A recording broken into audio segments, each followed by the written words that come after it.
रात का समय था, जब चारों ओर घना अंधेरा छाया हुआ था। बारिश की बूंदें तेजी से गिर रही थीं और एक आदमी जो मैं अकेलापन महसूस कर रहा था, सुनसान सड़क पर खड़ा था। उसकी आंखों में डर और चिंता का हर कहीं अक्स था। दूर से एक टैक्सी की हल्की रोशनी उसे नजर आई। उसने हाथ उठाकर टैक्सी रोकने की कोशिश की।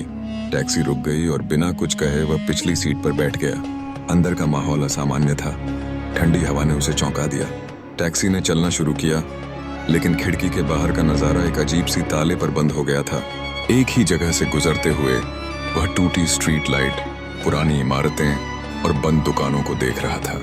फिर उसमें एक असुरक्षा महसूस होने लगी। उसने ड्राइवर से पूछा, भाई ये सही रास्ता तो है ना? ड्राइवर उसकी ओर देख भी नहीं रहा था। उसकी परछाई मेटलिक शीशे में धुंधली सी नजर आ रही थी। दूसरी बार पूछने के बावजूद ड्राइवर का मुंह बंद था। फिर अचानक उसे सुनाई दिया, अब कोई रास्ता नहीं बचा।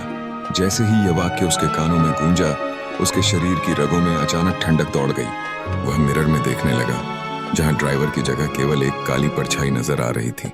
उसका दिल तेजी से धड़कने लगा और उसने दरवाजा खोलने की कोशिश की, लेकिन दरवाजा लॉक था। टैक्सी की रफ्तार बढ़ने लगी और बाहर का दृश्य धुंधला हो गया। अचानक टैक्सी एक पुल के किनारे रुक गई। दरवाजा अपने आप खुल गया। ठंडी हवा ने उसे झकझोर दिया और उसने अपनी आंखें बंद कर ली। कंधे पर एक भारी बोझ की तरह उसे महसूस हुआ। वह कांपता हुआ बाहर निकला और जब उसने पीछे मुड़कर देखा, टैक्सी वहां से गायब हो चुकी थी। सुबह होते ही जब वह अपना अनुभव सबको सुनाने लगा, तो एक बुजुर्ग उसकी बात सुनकर मुस्कुराए।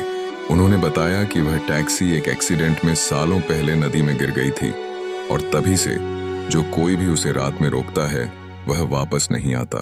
ठंडी हवा उस रात उसकी हिम्मत की परीक्षा ले रही थी।